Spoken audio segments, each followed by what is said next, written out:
This is my performance in UCSP. The first question is, how alike are Homo habilis and Australopithecine?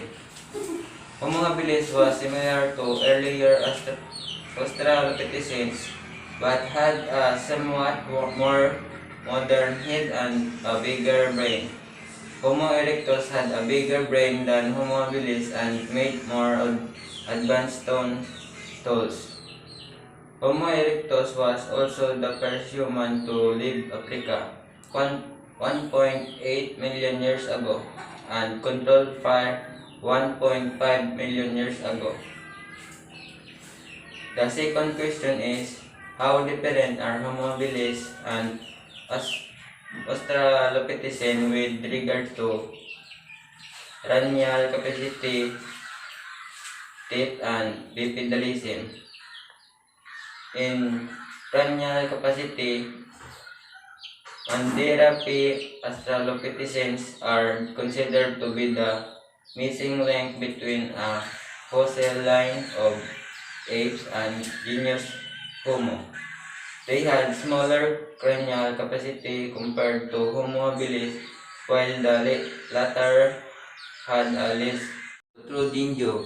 In teeth, the face of ER 1813 is even more modern. The front teeth of Homo habilis are not much different in size from those of Australopithecus, but the premolar and molar crowns, particularly in lower jaw, are narrower. In bipedalism, like the Australopithecines, Homo habilis individuals were virtually bipedal and also short and slightly built. The most noticeable differences between Homo habilis and the Australopithecines were in the head. Homo habilis individuals had somewhat smaller molar teeth, jaws, and faces than the Australopithecines. The third question is, what is your interpretation and conclusion? A survey of the paleoanthropological literature reveals the controversies ranging between various discoveries of Australopithecine and habiline bones and their followers. It can also be readily demonstrated that conceptions have already decided the interpretation of these bones as belonging to human ancestors, even when the contrary evidence is obvious.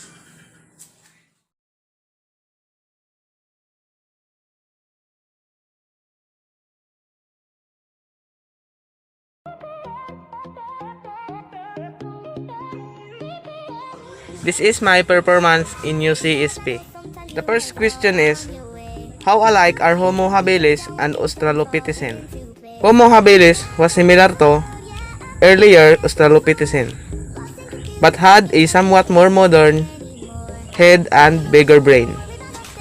Homo erectus had a bigger brain than Homo habilis and made more advanced stone tools.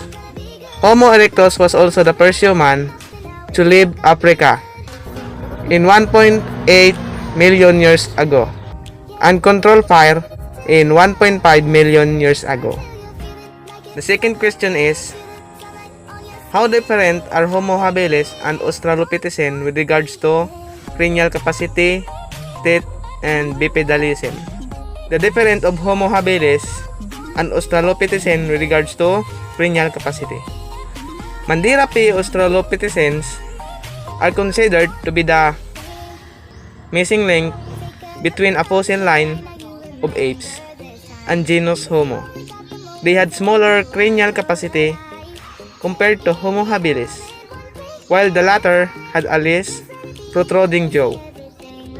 And the second is the difference of Homo habilis and Australopithecines with regards to teeth. The face of ER 1813 is even more modern. The front teeth of Homo habilis are not much different in size.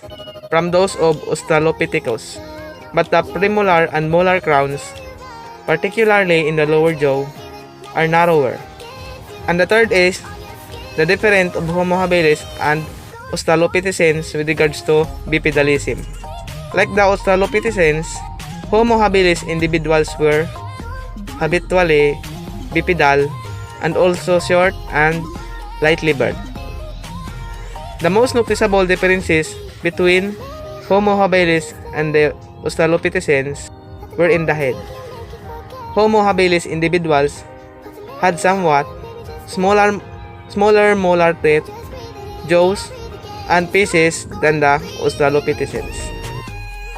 The last question is, what is your interpretation and conclusion?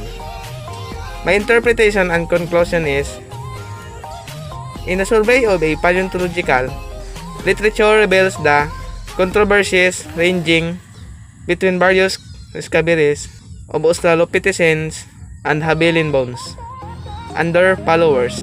It can also be readily demonstrated that preconceptions have already decided the interpretation of these bones as belonging to human ancestors, even when the contrary evidence is obvious.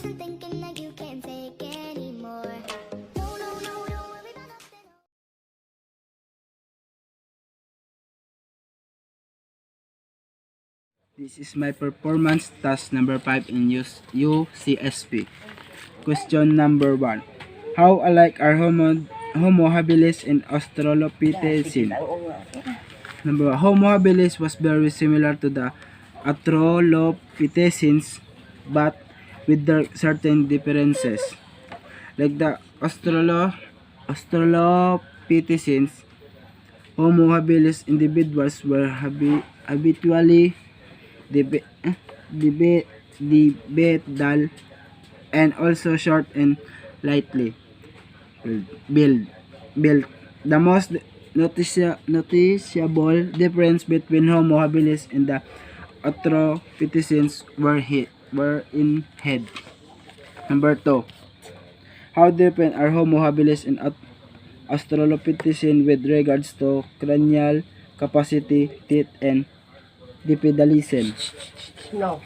This species, one of the earliest members of the genus Homo, has a slightly larger brain case and smaller face than teeth than in Australopithecine or older hominin species. Cranial capacity is the volume of the interior of the cranium of vertebrates that passes a cranium and a brain. Bipedalism in the earliest homino specimen specimens is always accompanied by the reduction of projecting canine teeth. Body size is smaller than chimpanzee or humans, but molar teeth are markedly larger. Question number 3. What is your interpretation and conclusion?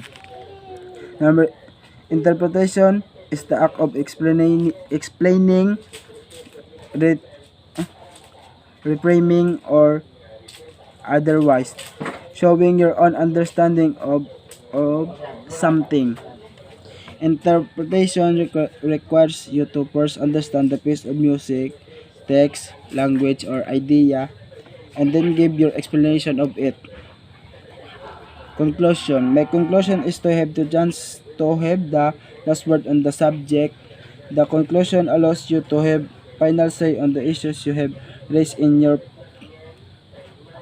paper to synthesize your thoughts, to demonstrate the importance of your ideas, and to propel your reader to a new view of the subject. That's all, sir. Thank you.